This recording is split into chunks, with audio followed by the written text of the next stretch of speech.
الحمد لله رب العالمين وبه نستعين والصلاة والسلام على رسوله الكريم أما بعد أعوذ بالله من الشيطان الرجيم بسم الله الرحمن الرحيم يا أيها الذين آمنوا إن جاءكم فاسق بنبأ فتبينوا أن تصيبوا قوما بجهالة فتصبحوا على ما فعلتم نادمين صدق اللہ العظیم۔ قرآن مجید کی سورہ حجرات کی آیت نمبر 6، اللہ تعالی ایمان والوں سے مخاطب ہو کر ارشاد فرماتا ہے، اے ایمان والو، اگر کوئی شریر آدمی، کوئی شر پسند، شرارت ذہن میں رکھنے والا بندہ، اگر کوئی شریر آدمی تمہارے پاس کوئی خبر لائے تو خوب تحقیق کر لیا کرو، کبھی کسی قوم کو نادانی سے کوئی ضرر نہ پہنچا دو، پھر اپنے کیے پر پچھتانا پڑے۔ ہم اور آپ اس وقت جس دور میں جی رہے ہیں وہ الیکٹرانک میڈیا کا دور ہے، سوشل میڈیا کا دور ہے، اور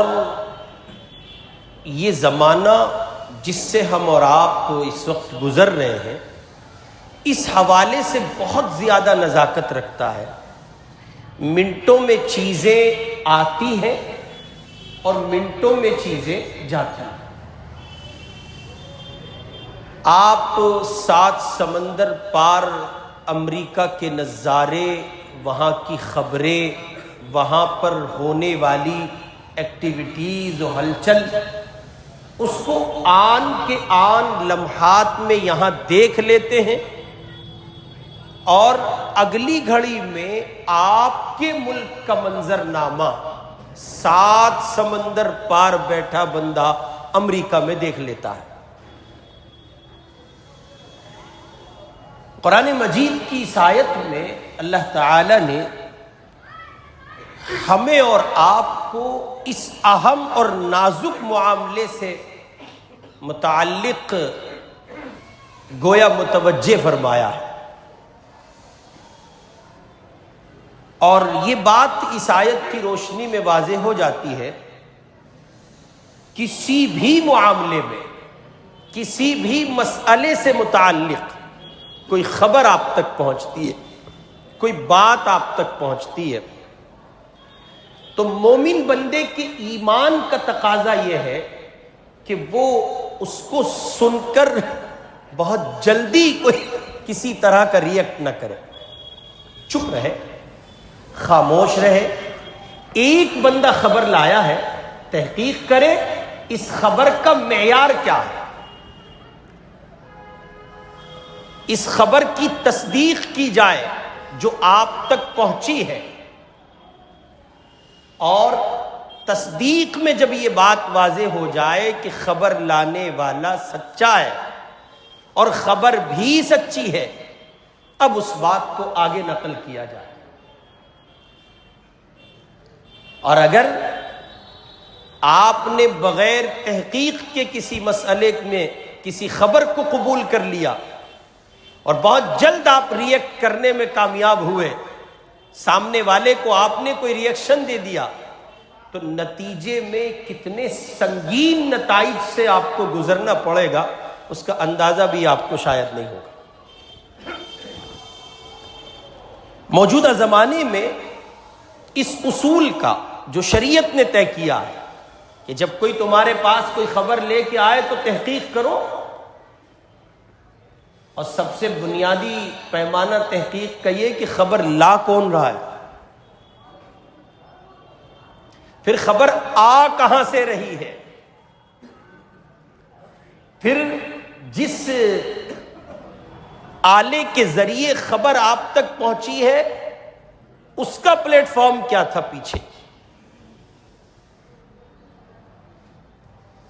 اب جب آپ کے تحقیق کے پیمانے پر ساری چیزیں کھری اتر جائیں پھر آپ کو حق ہے کہ بات کو آگے نقل کریں. تو قرآن مجید نے جو اصول کے طور پر ایک بات کہی ہے کہ جب آپ تک کوئی خبر پہنچے تو آپ اس کی تحقیق کریں، خوب چھان پھٹک کریں، اس اصول کا موجودہ زمانے سے بہت گہرا تعلق ہے. حد درجے گہرائی رکھتا ہے یہ اصول اور یہ زمانہ. اس کی وجہ یہ کہ سوشل میڈیا کا زمانہ ہے، ہر چہار جانب سے خبریں آتی ہیں، ہر طرف سے معلومات کے دروازے کھلے ہوئے ہیں. ایک زمانہ تھا جب آپ کو BBC خبر دے رہا ہے، ایک زمانہ تھا جب کچھ محدود ذرائع تھے آپ تک خبر کے پہنچنے کے. آج ایک زمانہ ہے کہ محدود نہیں ہے، لامحدود ذرائع. لامحدود کا مطلب یہ کہ اتنے ذرائع ہیں کہ آپ کی دسترس سے باہر ہے، خبر آپ تک پہنچ جائے گی، لیکن خبر کی تصدیق و تکذیب کے لیے کوئی پیمانہ آپ کے پاس نہیں ہے. اسی کا نتیجہ ہے جس زمانے میں کسی جگہ کوئی ایسی ایکٹیویٹی ہوتی ہے کہ جو دو گروہوں میں یا دو سمودائے میں یا دو فرقوں میں یا دو قوموں کے درمیان کسی طرح کے تنازع کی شکل اختیار کر جاتی ہے تو پرشاسن کی جانب سے سب سے پہلے جاری ہونے والی جو ہدایت ہوتی ہے وہ یہ افواہوں پر دھیان نہ دے. کس پر دھیان نہ دے؟ افواہوں پر دھیان نہ دے. قرآن آپ کو یہ بات بہت پہلے کہتا ہے. قرآن کہہ رہے اے ایمان والو، کوئی شریر آدمی تمہارے پاس کوئی خبر لائے تو خوب تحقیق کر لیا کرو، خوب تحقیق کرو. نہیں معلوم بات کہاں سے آئی ہے، کس نے کہی ہے، بات کیسی ہے، ذریعہ کیسا ہے، کہنے والے کا مقصود اور اس کی منشا کیا ہے. آپ کچھ نہیں جانتے، آپ نے تو خبر کو لیا اور آگے فارورڈ کر دیا. نتائج کتنے سنگین ہوں گے اندازہ نہیں لگایا جا سکتا. چنانچہ اس اصول کو ذہن میں رکھیں کہ جب کوئی بات ہمارے سامنے آئے گی تو کیا کریں گے؟ جی بولے کیا کریں گے؟ تحقیق کریں گے. آپ کی معلومات کے لیے بتا دیں آج ہم بھی پوری کھا کے آئے. آپ ہی نے تنہا پوری نہیں کھائی ہے، آج ہم نے بھی پوری کھائی ہے، تو کم از کم آپ کی آواز نکلنی چاہیے نا. تو بنیادی طور پہ پیمانہ ہے کہ آپ تحقیق کریں گے. اب تحقیق کے لیے اسٹیپ کیا ہوں گے وہ ذرا ذہن نشین فرما لیں. نمبر 1، بات کرنے والا کون ہے، خبر لانے والا کون ہے. ایک آدمی آیا اور آ کے بڑے سیریس ماحول میں کہہ رہا ہے تمہیں پتا ہے تو ہاں ایسا ہو گیا. آپ بھی سیریس، وہ بھی سیریس، لیکن ماحول اور زمانہ دونوں میں سے کوئی سیریس نہیں ہے، بس آپ ہی سیریس ہیں. اب آپ نے اسے ایک نظر بھر کے دیکھ لیا تو اس کا پورا پانی اتر جانا ہے اگر آپ اپنی جگہ 100% درست کھڑے ہیں تو.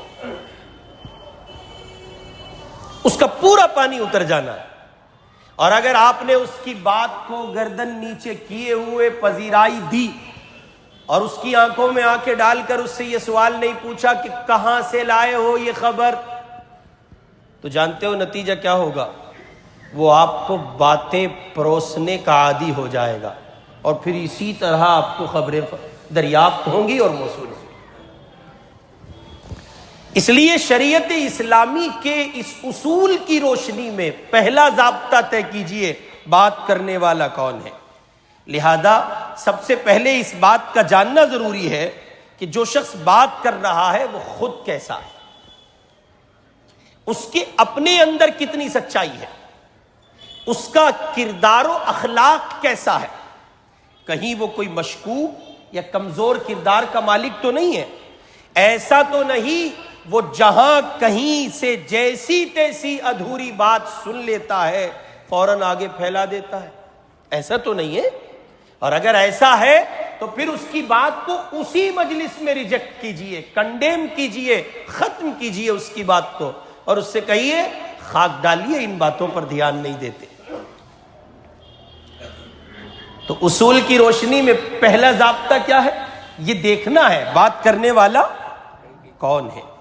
یاد رکھیے، آپس کے تعلقات میں جو رنجشیں پیدا ہوتی ہیں، تعلقات بگڑتے ہیں، ماحول خراب ہوتا ہے، بالخصوص تازہ دم رشتہ داریاں، ابھی رشتہ ہوا ہے، ابھی برادری کے دو بندوں میں ایک بیٹے والا ایک بیٹی والا بات ہوئی ہے۔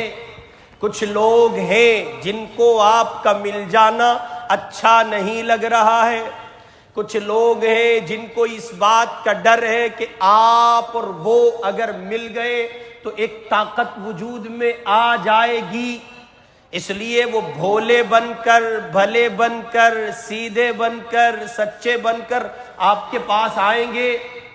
ہم وہاں کر دیا رشتہ اس کے یہاں، ایک بار ہم سے پوچھا تو ہوتا۔ اچھا آپ ہیں کون؟ لگتا ہے لونڈیا کے ماموں دیکھیں، سالوں کو ہی ہوئے اتنی فکر، تو ماموں کو اتنی فکر ہوتی ہے؟ نہیں میں ماموں نہیں ہوں۔ پھر آپ کو اتنی چنتا کیوں ہے؟ رشتہ اس سے جڑ رہا ہے، بیٹی اس کی آئے گی، بیٹا اس کو جائے گا۔ جناب کو بلا وجہ کی الجھن ستا رہی ہے، یہ الجھن ہی در اصل من کا چور ہے اور کچھ بھی نہیں ہے۔ اور پھر یہ دونوں طرف جانبین کو جو باتیں پہنچتی ہیں حقیقت سے کوسوں دور ہوتی ہیں، اور نتائج کیا نکلتے ہیں کہ رشتے خراب ہو جاتے ہیں۔ رشتہ جڑ گیا، بہو آ گئی، بیٹی چلی گئی، اور آپ نے خبر لانے والے کی خبر پر اصول کو نظر انداز کر کے ضابطہ کھو کر عمل کیا۔ آنے والے نے آپ سے کہا میں سنا تمہاری بچی بڑی پریشان رہ رہی ہے۔ اب آپ نے کان یوں رکھا کہ ہو سکتا ہے بچی نے کوئی بات نہ بتائی ہو، اس تک پہنچی ہو نہ، یہیں سے دروازہ بند کیجئے۔ یہی پیمانہ ہے بچی کی خوشیاں بحال کرنے کا، اور یہی راستہ ہے بچی کا سکون خراب کرنے کا۔ یہی بندش لگائیے۔ آپ کون ہوتے ہیں؟ کیوں کہہ رہے ہیں آپ یہ بات؟ خاک ڈالیے، چکر میں مت پڑیے۔ کس نے کہا ہے آپ سے ہماری بیٹی بہت اچھی، لاکھ دکھ اٹھا رہی ہے، مگر باہر کے آدمی کو اس میں داخلے کی اجازت نہ دیجیے، ورنہ بچی کا سکون خراب ہو جائے۔ اور اگر آپ کو یہ پیمانہ سمجھ نہیں آتا تو جو بچیاں اپنے گھروں کے مسائل میں الجھی ہوئی ہیں ان سے پوچھیں۔ محکمہ شریعہ میں جب علماء اکرام بیٹھتے ہیں اور خواتین کے طلاق و نکاح کے مسائل سنتے ہیں، اس میں 99% صورتحال یہ نکل کے آتی ہے، لڑکا اور لڑکی ان کے درمیان کوئی مسئلہ ہی نہیں ہے، مسئلہ ہی حضرت سمدھی دامت برکاتہم میں ہے، اٹھاؤ اور جہنم میں پھینک دو کم بخت کو، کسی مطلب کا نہیں ہے۔ بلا وجہ بچوں کا سکون خراب کرتے ہو، باہر کی باتیں لاتے ہو، اپنی انا کی خاطر پروان چڑھاتے ہو اور بچوں کی زندگی برباد کر دیتے ہو۔ تمہارے سمدھی نے یوں کہہ دیا، تمہیں کون سا سمدھن سے نکاح کر لینا ہے؟ وہ کسی کی ہے پہلے سے، بھائی کیوں اتنی دلچسپی لیتے ہو؟ یہ دیکھو بنیاد ہے آپ کی بچی کیسا رہتی ہے، یہ دیکھو آپ کے داماد کے من میں قدر و منزلت کے پیمانے کیا ہیں۔ بچیوں کا سکون بحال کرنے اور بیٹیوں کے گھروں کو آباد کرنے کے لیے بہت سی باتیں نظر انداز کرنی پڑتی ہیں، اور یہی ایک سمجھدار باپ کی علامت ہوتی ہے۔ رسول اللہ سے بھی زیادہ سمجھدار باپ ہو گئے آج کے حضرت فاطمہ الزہرا رضی اللہ تعالی عنہا اور سیدنا علی کے درمیان کوئی بات ہو گئی، حضور تشریف لائے، بیٹی فاطمہ علی کہاں ہے؟ کہا ابا جان ان سے میری کچھ ہلکی پھلکی ہو گئی اور وہ ناراض ہو کے چلے گئے۔ حضور تلاش کرنے نکلے، حضرت علی کو لائے، ایک جگہ وہ مٹی میں لیٹے ہوئے تھے، ان کے بدن سے مٹی چھڑائی اور فرمایا قم یا ابا تراب، اور مٹی کے باپ کھڑا ہو بھائی، اور یوں لے کے چلے۔ آپ کے چچا بھائی بھی تھے، لائے اور لا کر پہلے مرحلے میں حضرت فاطمہ کو نصیحت فرمائی، بیٹی علی کی رضا میں تمہاری جنت ہے۔ مصطفیٰ کہتے علی تمہاری ہمت کیسے ہوئی؟ تمہاری جرت کیسے ہوئی میری فاطمہ کی آنکھوں میں آنسو لائے ہو؟ یہ تم ہوتے کون ہو میری بچی سے لڑنے؟ نہیں، محمد جانتے تھے صلی اللہ علیہ وسلم اس دھرتی نے محمد جیسا باپ نہیں دیکھا۔ حضور جانتے تھے بیٹی کا گھر بحال کرنے کا طریقہ کیا ہے۔ بیٹی کے سامنے، علی کے داماد کے سامنے بیٹی کو نصیحت فرمائیے، تمہارے شوہر نامدار ہیں، ان کی رضا میں تمہاری جنت ہے۔ یہی ایک سمجھدار باپ کی علامت ہوتی ہے۔ اس لیے ہمیشہ یاد رکھیں، تعلقات کی بحالی کو پانی دیں، اور تعلقات کی بحالی کو پانی دینے کے لیے اس اصول پر، اس ضابطے پر عمل کیجئے۔ کوئی خبر آئے تو فوراً یقین نہیں کرنا ہے، کوئی خبر آئی تو تحقیق کرنا ہے کون؟ آپ خبر لائے کیوں ہیں؟ سوال ہے۔ میرا تو آپ سے اتنا کلوزنگ معاملہ ہے بھی نہیں، اتنا کلوز نہیں ہوں میں آپ سے، آپ میری بچی کے گھر کے مسئلے میں نہیں۔ اب دیکھو یہ حضرت چور جو ہوتے ہیں نا، حضرت چور، رشتہ برباد کرنے والے کمینے، ان کا حال کیا ہوتا ہے؟ ہمیں تو دیکھو کچھ پڑھی نا، تو پھر یہاں آیا کسی لمپور میں، جب تجھے کچھ پڑھی نا، ہمیں تو کچھ پڑھی نا، ہم تو اس لیے آ گئے، ہماری بچی آج سے پہلے تو دکھائی نہیں دی ہے حضرت، ایک آدھ دعوت کرتے، پرانی رشتہ داری کو زندہ کرتے، نبھاتے، تب تو سمجھ کوئی مسئلہ دور تک نہیں، اسی مسئلے کو لے کے آ رہے، ہم تو اس لیے آگے تمہاری ہمدردی میں بتا رہے حضرت یہ من کا چور ہے، اندر چھپا ہے اس کا وہ ڈکیت جو آپ کی بچی کے گھر کو برباد کرے۔ اور یہ رشتوں کی دنیا میں سب جگہ ہے۔ بیٹے کے باپ کی بگڑ گئی، اولاد اور ماں باپ کے درمیان ناچاکی ہے، دو سگے بھائیوں کے درمیان ناچاکی ہے، ایک بھائی نے اپنا مسئلہ جا کے بتا دیا، آپ نے فیصلہ سنا دیا، بھائی تمہارا بھائی تو کافر ہے۔ ارے کیسے کہہ رہے ہو؟ کسی کا کفر اور کسی کا اسلام تم کیسے طے کر سکتے ہو؟ وہ دیکھتے نہیں ہو کتنا ظلم کر رکھا؟ رے چچا، ایک طرف کی تو گڑ سے زیادہ میٹھی ہوتی ہے۔ سیدنا علی رضی اللہ تعالیٰ عنہ کو حضور نے قضا کے مسئلے میں کوئی مقام سونپنا چاہا، اللہ کے حبیب سے حضرت علی نے فرمایا یا رسول اللہ میں علی کہاں فیصلے کروں گا؟ آپ نے فرمایا علی ایک پیمانہ تمہیں دیتے ہیں، اور وہ پیمانہ یہ ہے ہمیشہ جانبین کی سننا، دونوں کی سننا، دائیں کی بھی بائیں کی بھی، جب تک ایک کی سنو گے گڑ سے زیادہ میٹھی معلوم ہوگی، شہد سے بھی زیادہ میٹھی لگے گی، اور جب دونوں فریقوں کی بات سامنے آئے گی تب وضاحت ہوگی۔ اس لیے شریعت اسلامی یہ بات کہتی ہے کہ اپنے تعلقات کی بحالی میں اصول کو ذہن میں رکھیں۔ اصول یہ کہ خبر آئے تو تحقیق کریں، اور اس کا بنیادی پیمانہ بات کرنے والا کون ہے، اس کا بنیادی پیمانہ، اس کا پوائنٹ ہے، یہ شق ہے، بات کرنے والا کون ہے، اس سے میرے تعلقات کیسے ہیں، یہ آیا کیوں ہے، یہ لفظ کیوں مستقل آپ کو ایک سمت دے گا، کیوں آیا، کیا تعلقات ہو سکتے ہیں؟ پچھلے 15-20 سال کے تعلقات میں پہلے کبھی آیا نہیں آیا، آج کیوں آیا؟ اس سب پر سر دھنیے، خبر کی تحقیق کیجئے، پھر آگے معاملے کو بڑھائیے۔ آگے شیخ سعدی رحمۃ اللہ علیہ کی بات سن لیجئے۔ شیخ سعدی فرماتے ہیں غیبت کرنے والے کی کمزوری یہ ہے کہ جو شخص آپ کے پاس آ کر کسی کی برائی کرتا ہے، توجہ ہے آپ کی، کوئی شخص آپ کے پاس آیا، کسی کی لایا، کیا یہ گارنٹی دے سکتے ہیں آپ کی لے کے کہیں اور نہیں جائے گا؟ بہت گراؤنڈ لیول کی بات کر رہا ہوں، بہت ایسا نہیں کہ بہت اونچی گفتگو کر رہا ہوں، بہت زمینی حقیقت پر ہے۔ جو آپ کے پاس آیا ہے، عبداللہ ابن مبارک رحمۃ اللہ علیہ کی خدمت میں ان کے ہم زمانہ کسی محدث کے سلسلے میں کسی آدمی نے آ کے ایک بات کہی اور کہا حضرت وہ فلاں محدث ہے نا، ان کا حال تو یوں ہے۔ عبداللہ ابن مبارک نے کہا تم کہاں سے لائے ہو یہ بات؟ وہ توجہ کرنا، تم کہاں سے لائے ہو؟ اس نے کہا بہت مضبوط ذریعے سے لایا ہوں، بڑا دیندار، بڑا ایماندار آدمی ہے، بڑا نیک آدمی ہے۔ فرمایا اگر نیک ہوتا تو غیبت نہ کرتا، نیک ہوتا، اور حضرت جی کا گروپ ہے اس میں آئی تھی یہ خبر، نہیں، گروپ کل عدم ہے، ان کا کوئی اعتبار نہیں، گروپ تو پھر گروپ ہے نا۔ سوشل میڈیا کا پیمانہ اس بات کے لیے کسی طرح قبول نہ کیجئے کہ کوئی خبر سوشل میڈیا پہ آئی ہے اور آپ اسے آگے فارورڈ کریں۔ سوشل میڈیا پر لکھنے والے، چیزوں کو اپلوڈ کرنے والے ضروری نہیں ہے مسلمان ہی ہو 100% یقینی امر ہے کہ اس میں وہ لوگ بھی ہو سکتے ہیں جو آستین کے سانپ ہوں جیسے قادیانی. مسلمانوں کے لبادے میں بیٹھے ہیں غیر مسلم کون پہچانے گا؟ شیخ سعدی رحمۃ اللہ علیہ نے فرمایا کہ کسی صورت اس بات کو قبول نہ کریں کہ کسی نے آپ کے پاس آ کر کوئی بات نقل کی اسے آپ نے قبول کر لیا. بات ذہن میں رکھیں، آپ کے پاس کسی کی لایا ہے آپ کی بھی کسی کے پاس لے جائے گا. اسی سے جڑا ہوا ایک پہلو یہ جلد بازی میں فیصلے کرنے کے بڑے نقصانات ہوتے ہیں، اور یہ اصل میں اس پہلی شق سے جڑی ہوئی بات ہے.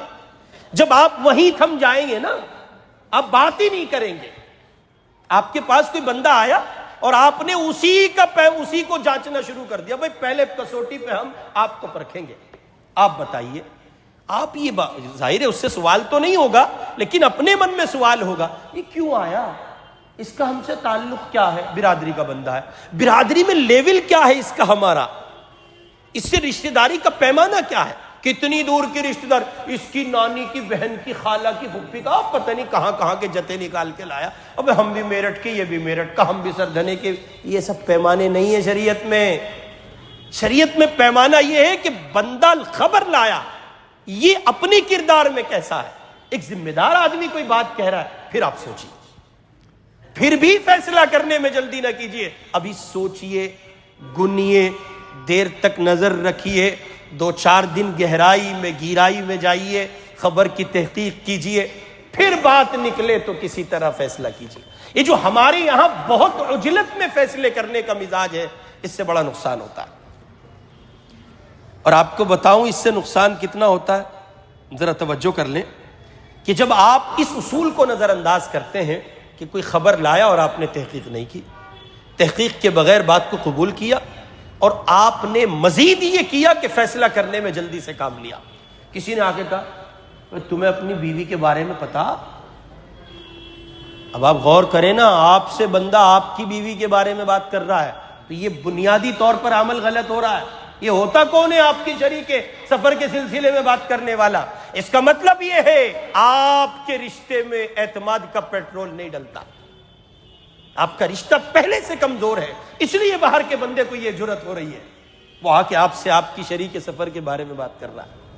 کسی نے آپ سے کہا کہ وہ ہمارے نوجوان دوستوں میں بڑی تعداد ہے، اس کی نوجوانوں میں بہت بڑی تعداد ہے، بہو ان کی، نکاح ان کے ساتھ ہوا، بیوی ان کی، قبل تو کہہ کے وہ آئے، امام صاحب کو نکاح خوانی انہوں نے دی، 1000 مصیبتیں انہوں نے کوٹی، شوہر ہونے کا کردار وہ نبھا رہے، خبریں اوروں کی قبول کر رہے ہیں. تجھے نہ پتا بھیا تیری بہو کا کالج کے زمانے میں کیسے چکر تھا؟ میں دھکا دو کالج کے زمانے کو، ہم بس اتنا جانتے ہیں وہ ہمارے نکاح میں آ گئی، کافی شافی وافی باتیں، ضرورت نہیں ہے، ہمیں نہیں سننی ہے آپ کی بکواس. اس درجے اعتماد کی ضرورت ہوتی ہے. بیوی آپ کی، کسی نے آ کے اب آپ کو بات کوئی بتا دی اور نتیجے میں آپ اس کے فیصلے کرنے لگے. ایک صاحب فرمانے لگے اپنے حالات سناتے ہوئے، میں بہت پریشان ہوں. میں نے کہا جی وجہ؟ ہوتے ہوتے پوائنٹ پہ نہیں آدمی آتا، ایک دم نہیں آتا، ہوتے ہوتے پہنچا گھر، کہنے لگا جی مجھے اپنی بیوی پہ بھروسہ نہیں ہے. میں نے کہا جی ڈوب کر مر جاؤ. میں یہی من وعن الفاظ نقل کر رہا ہوں. میں نے کہا جی ڈوب کر مر جاؤ، آپ کی تو زندگی بیکار ہے، خودکشی کی اسلام اجازت نہیں دیتا، ورنہ میں کہتا مر جاؤ، آپ کا تو جینا ہی بیکار ہے. کیوں؟ میں نے کہا کتنے بچے؟ ان کو جی 4. شادی کو کتنے سال ہو گئے؟ 14. بے وقوف احمق آدمی، 14 سال 4 بچوں کے بعد اب بیوی پہ شک کرے گا؟ گھر برباد کرنا ہے کہ نہیں ہے؟ کیا کہیں گے اسے؟ جس خاتون کو 14 سال تیرے ساتھ گزارتے ہوئے ہو گئے، 4 بچے ہو گئے، اب کہاں جائے گی وہ اللہ کی بندی؟ اس کا مطلب یہ ہے کہ یہ وہی غیر تصدیق شدہ خبریں ہوتی ہیں جن پر یقین کر کے ہم فیصلے کر گزرتے ہیں. اسی کی روشنی میں ایک واقعہ آپ کے سامنے عرض کرتا ہوں. واقعہ یوں ہے کہ ایک مرتبہ ایک شوہر کو اپنی بیوی پر شک ہوا اور اس نے کہا کہ تم پریگننٹ ہو؟ کہا جی ہاں امید تو ہے، حاملہ ہوں، اللہ تعالیٰ فضل فرما دے گا. کہا یہ بچہ میرا نہیں ہے. یہ ہے حضرت خر سمجھتے ہیں آپ؟ خر کہتے ہیں گدھے کو، یہ حضرت گدھے ہیں. یہ بچہ میرا نہیں ہے. بیوی اس کی امید لگی ہے، بیوی حمل کا پتہ بتا رہی ہے، اور صاحب کیا کہہ رہے ہیں؟ یہ بچہ میرا نہیں ہے. عورت پاکیزہ پاک تینت کردار کی مالک ہو، پاکیزہ کردار کی مالک ہو، عفت سے بھری ہوئی خاتون ہو، برداشت نہ کرے. غصے میں آ گئی، کہنے لگی دیکھو آپ میرے شوہر نامدار ہو، اب اس سے زیادہ تو کچھ نہیں ہو سکتا. ایسا کرتے ہیں ڈی این اے ٹیسٹ کرا لیتے ہیں. ٹیسٹ کرا لیتے ہیں، اس میں تو پتہ چل جائے گا، کلیئر ہو جاتا ہے. اب یہ ڈی این اے ٹیسٹ کرانے کے لیے پہنچے. دونوں میاں بیوی کاؤنٹر پہ کھڑے ہیں لیب والوں کی. اب یہ لیب والے بھی دھندا چلاتے ہیں حضرت، اتنا سب سسٹم ایک ہی ڈاکٹر اور ایک ہی لیب والوں کے یہاں ہے، یہ والا ٹیسٹ بھی لے لو. ٹیسٹوں میں آفر مل رہے ہیں. ڈاکٹروں سدھر جاؤ سدھر جاؤ، سنبھالو اپنے آپ کو. میں نے ابھی 2-3 ہفتے پہلے کہا تھا یہاں کسی کی جانچ کر رہے ہو، اللہ کے یہاں تمہاری جانچ ہوگی. ڈاکٹری کی دنیا میں آفر آ گئے صاحب. اتنے سارے ٹیسٹ کراؤ گے اتنے پیسے، اتنے کراؤ گے اتنے، جتنے کم ٹیسٹ اتنے زیادہ پیسے. کیا چل رہا ہے یہ تو شعبہ خالصتاً خدمت کا تھا. اللہ کے مخلوق، اللہ کے بندوں کی خدمت کرنی تھی، لیکن چونکہ یہ پہلے سے بھر کے آتے ہیں بیچارے، اس لیے پھر نکالنا مجبوری بن جاتی ہے. تو وہ ڈاکٹر صاحب کی لیب کے کاؤنٹر پہ کھڑے دونوں میاں بیوی، اور اس نے وہ D N A test report تھماتے ہوئے کہا لیجئے. اس میں رپورٹ پڑھی شوہر نے تو اس نے کہا یہ ڈی این اے ان کا نہیں ہے.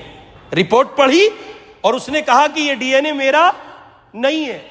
ایک لمحہ نہیں لگایا، اسی مجلس میں کھڑے کھڑے کہہ دیا میں تو پہلے ہی کہتا تھا تو بدچلن ہے، تجھے طلاق طلاق طلاق. اتنے میں کاؤنٹر کے پیچھے جو لیب کا بندہ بیٹھا تھا اس نے دوسری رپورٹ دیتے ہوئے کہا ارے سر رکیے، رپورٹ آپ کی نہیں تھی، وہ کسی اور کی تھی، غلط چلی گئی. اور ادھر چڑیا کھیت چگ گئی. یہ ہے جلدی بازی کا نقصان. اب حضرت پھر رہے مسجد علی کے امام صاحب کے پیچھے، دیکھنا کہ جگاڑ لگاؤ کہ نکال دو، کہیں سے تو نکال دو. اب کچھ نہیں نکلتا، اب کچھ نہیں نکلتا. میاں وہاں گیا تھا میں آمین زور سے کہنے والوں میں، وہ کہہ رہے 3 کی 1 ہو، وہیں چلا جا، دھکا وہیں جا. کون کہہ رہا تجھے یہاں تو؟ اور اس کا عذاب اپنے سر کی آنکھوں سے دیکھنا. جو لوگ اپنی نفسانی خواہشات پر مسلک سے کھیلتے ہیں اور خدا کے دین کا مذاق بناتے ہیں، ان کی زندگیاں سکون کی حامل نہیں ہوتی. بھئی یہ مزاج ہی کی تو بات ہے کہ ادھر طلاق ہو گئی ادھر طلاق ہو گئی، کوئی دوسرا راستہ اپناؤ جی. یہ تو منع کر رہے وہ ہاں کر رہے. صاف دیکھتا ہے اللہ یہ بدماشیاں، اللہ سے کچھ نہیں چھپتا ہے. تو ایک ذرا سی عجلت کتنا اچھا ہوتا کہ ٹکٹ ٹیسٹ لیب کے کاؤنٹر پر بیٹھے ہوئے محترم یا محترمہ سے یہ کہا جاتا ذرا نام پڑھ لیں، یہ رپورٹ ہماری ہے، یا جناب خود ہی دیکھ لیتے. بھائی رپورٹ میں نام تو ہوتا ہے نا، پہلے اپنا نام دیکھتے یہ رپورٹ کس کی ہے. لیکن چونکہ من کی دنیا میں پہلے سے شرارت تھی، لوگوں کی سنی ہوئی خبروں پر یقین کا مزاج تھا، اس لیے بس وہ ایک لائن پڑھی جس میں یہ کلیئر ہو رہا تھا کہ یہ ڈی این اے انہی کا ہے یا کسی اور کا ہے. وہ کسی کا نگیٹو تھا تو صاحب نے اپنی بیوی کو طلاق دے دی، اور نتیجے میں رپورٹ اصل جو تھی وہ بعد میں سامنے آئی، اور حضرت کی اہلیہ حضرت سے رخصت ہو گئی. اب ختم کرتے رہیے، کیا کرنا. اس لیے شریعت کہہ رہی ہے یا ایھا الذین آمنوا ان جاءکم فاسق بنبأ فتبینوا ان تصیبوا قوما بجہالۃ فتصبحوا علی ما فعلتم نادمین. کوئی تمہارے پاس کوئی خبر لے کے آئے تو تحقیق کرو.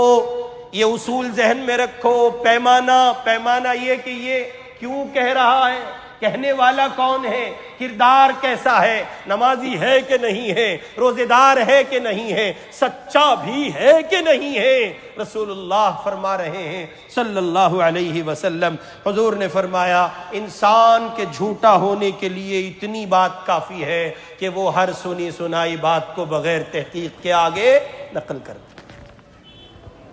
اور یہ جو زمانہ ہے جس میں ہم اور آپ گزر رہے ہیں، جس زمانے سے ہم گزر رہے ہیں، اس زمانے میں یہ پہلو بہت زیادہ حساس ہے. آج سوشل میڈیا پہ خبریں آتی ہیں، آپ نے لی اور آگے فارورڈ کر دی. سیدنا علی رضی اللہ تعالی عنہ کے نام سے ہزاروں اقوال ہیں. جو سوشل میڈیا کی زمین پر گردش کرتے ہیں. حضرت علی نے فرمایا, مولا علی نے, ارے پہلے پوچھ تو لو حضرت علی نے کہا بھی ہے کہ نہیں ہے. محدثین بتائیں گے, مفسرین بتائیں گے, اسماء الرجال کی دنیا کے افراد بتائیں گے, علماء بتائیں گے, مشائخ بتائیں گے سیدنا علی نے یہ بات کہی بھی ہے کہ نہیں ہے. پتہ چلا لمبے چوڑے کئی اسٹیٹس لگائے ہوئے ہیں مولا علی کا قول. پتہ تو لگاؤ یہ ہے بھی کہ نہیں ہے. جھوٹی روایتیں, جھوٹی باتیں رسول اللہ صلی اللہ علیہ وسلم کی جانب منسوب کر کے اسٹیٹس کا حصہ بناتے ہیں. اب اور ایڈوانس فیچرز آ گئے ہیں. ایک بزرگ تشریف لائے ہیں, اے آئی ہے نا, ایک بزرگ ہے نا, بہت معروف بزرگ ہیں, ابھی تازہ وجود ہوا ہے. گوگل کے بعد ان سے بڑے مفتی پیدا ہوئے ہیں, اے آئی. اب لوگ اس کا استعمال بہت شدت سے کر رہے ہیں اے آئی کا. یاد رکھیے, بس یہ ایک اصولی طور پر نقطہ عرض کر رہا ہوں. یہ جو اے آئی ہے نا, حضرت اے آئی, ان کے یہاں جس شخصیت کے متعلق یا جس مسئلے کے متعلق آپ مواد یعنی میٹر آپ ان سے لینا چاہ رہے ہیں, تو ان کے یہاں عقیدہ, عمل, فن تحقیق, سند و استناد, اس سب سے اوپر ہو کر بات ہوتی ہے. وہاں یہ کوئی پرواہ نہیں ہے. وہ تو آپ نے اس سے ایک پیمانہ طے کر کے کچھ میٹر, مواد مطلوب ہے آپ کو, آپ نے مانگا ہے, اس کا کام ہے آپ کو دینا. وہ پوری کوشش کرے گا گوگل کے اور جدید آلات کے ذریعے سے راستہ اختیار کر کے. لیکن اگر بدقسمتی سے وہ انٹرنیٹ کی دنیا میں دستیاب نہ ہوا تو پھر حضرت اے آئی فرماتے ہیں کہ آپ اپنے مقامی علماء سے, یہ مستند دارالافتاء سے رجوع کریں. فوراً تھپڑ لگے حضرت کو, اے آئی مد ذلہ کو. میں حضرت آپ تو سب کچھ بتا دیتے ہو, یہ بھی بتاؤ. وہ نہیں بتائے گا, وہ نہیں بتائے گا. وہ اس لیے نہیں بتائے گا چونکہ اس کی دنیا میں محدود مضامین ہیں. ایک نقصان.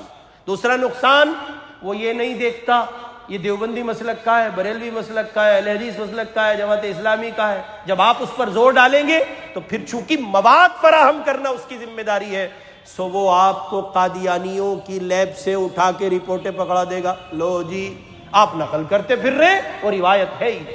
پڑوسی ملک پاکستان کے ایک عالم دین کہتے ہیں کہ ایک صاحب نے مجھے سورہ ملک کا ترجمہ بھیجا, قرآن کی جو سورہ ملک ہے اس کا ترجمہ بھیجا. پھر میں نے جب آیت سے میچ کیا تو قرآن کی سورہ ملک کی کسی آیت کا ترجمہ مکمل نہیں تھا. اور ایک صاحب تھے کہ اس کو پڑھے چلے جا رہے تھے, اور وہ الفاظ بھی تبدیل تھے اور اس کے معنی بھی تبدیل تھے, لغوی صرفی تحقیقیں بھی تبدیل تھی. کیوں؟